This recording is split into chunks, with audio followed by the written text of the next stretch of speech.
Hello student, हमने last video में प्रबंध की तकनीक पढ़ी थी, जिसमें था पहली तकनीक थी उद्देश्य द्वारा प्रबंध, और इसके जन्मदाता कौन थे? ड्रकर। बाद में इन्हें प्रोफेसर स्ले ने परिणामों द्वारा प्रबंध का नाम दिया। फिर हम इसमें पढ़ा उद्देश्यों की प्रकृति।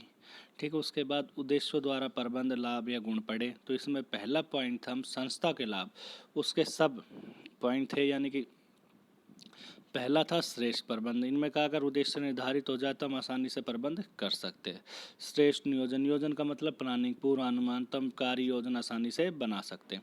संगठन की फिर तीसरा पॉइंट था संगठन की स्पष्टता, कि सबको अपने अधीनस्थ और अधिकारियों का पता होता है तो आसानी से प्रबंध कर सकते हैं। वचनबद्ध निष्पादन, सब कर्मचारियों का अपना उद्देश्य लक्ष्य निर्धारित होता है तो उस लक्ष्य को प्राप्त करने के लिए क्या होता है? वचनबद्ध। अब लास्ट में था संस्था के लिए प्रभावी नियंत्रण, जो आपकी बुक पेज नंबर 27 पर है। प्रभावी नियंत्रण उद्देश्य अनुसार प्रबंध के कारण कर्मचारियों लक्ष्य, देखो उद्देश्य द्वारा जब उद्देश्य लक्ष्य निर्धारित हो जाता है तो कहता है सब कर्मचारी लक्ष्य, योजना, कार्यकलापों, कार्य प्रगति आदि पर प्रभावी नियंत्रण बना। भाई सबको अपना अपना लक्ष्य निर्धारित कर दिया, भाई आपको ये उद्देश्य पूरा करना है तो हम आसानी से नियंत्रण कर सकते हैं। तो उद्देश्य द्वारा प्रबंध से ये फायदा कि हम संस्था पर आसानी से प्रबंध कर सकते हैं, सबका लक्ष्य निर्धारित होता है। अगला है उच्च प्रबंधकों के लिए लाभ।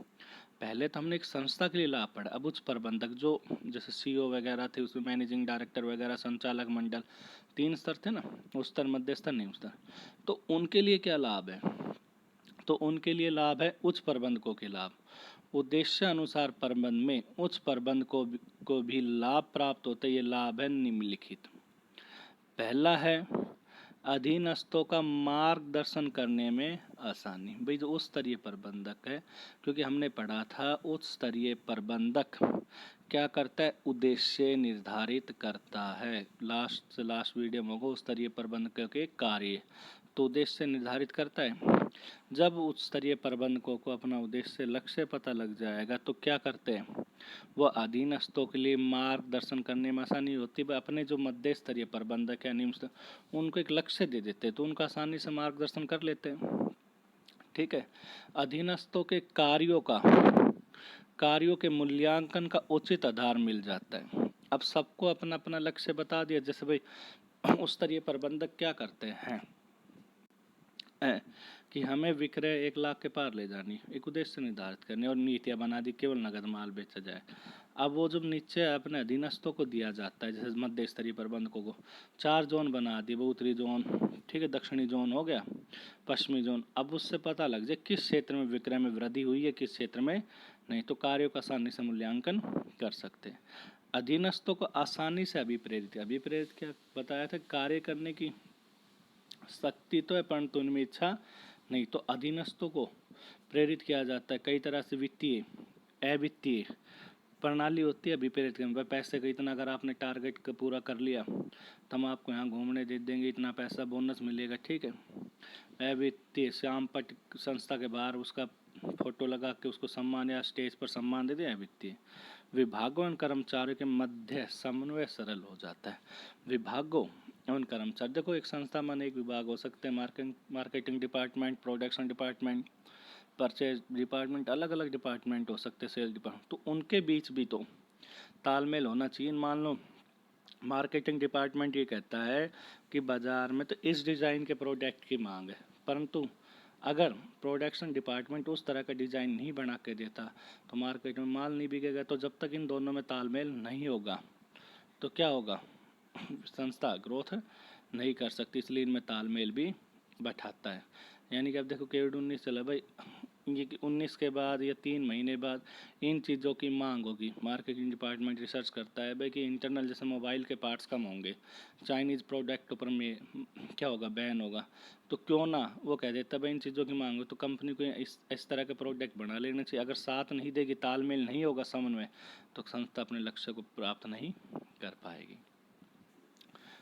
अगला है अधीनस्थों को लाभ। उद्देश्यों द्वारा प्रबंध से अधीनस्थों को निम्नलिखित लाभ है। कर्मचारियों को अपने लक्ष्य का ज्ञान हो जाता है तो उसकी प्राप्ति सरल। जब एक व्यक्ति को ये पता लग जाता है, एक कर्मचारी को ये पता लग जाता है तुझे यहाँ जाना है, जब उसे लक्ष्य निर्धारित हो जाए तो उसे आसानी से प्राप्त कर लिया जाता है। जैसे एक इसमें नॉर्मली उदाहरण है कि हम जब वैष्णो देवी वगैरह जाते हैं, जो पहली फर्स्ट टाइम जाता है तो कहता है भाई माता जी के मंदिर का बस यहीं है। तुम लगातार परेशान होते होते वहाँ तक पहुँचते, बार बार पूछते मंदिर आ गया, मंदिर आ गया, कहाँ से जो भी यात्रीगण होते हैं आने जाने, भाई मंदिर कहाँ से, कितनी की दूर है, वो भी कहते हैं बस यही है जय माता दी। नॉर्मल बोलते हैं ना, तो हमें लक्ष्य पता था मंदिर है, परंतु कितनी दूर ऐसा भ्रमित है। हालांकि हाँ मैं उदाहरण दे रहा हूँ, थोड़ा सा अलग सही है। लक्ष्य तो निर्धारण पड़ता, ये नहीं पता कितनी दूर जाना। जब आप एक दो बार जा ले तो जब आपको पता है कि इतनी दूर तो जाना ही पड़ेगा, अभी तो ये चीज़ आई है, इतनी दूर तभी तो और लगे, तो आप क्या करते हो, आसानी से प्राप्त कर लेते हो। कार्य संतुष्टि में वृद्धि, निराशा समाप्त हो जाती है। भाई उनके कार्य संतुष्टि में वृद्धि हो जाती है, निराशा समाप्त क्यों हो जाती है?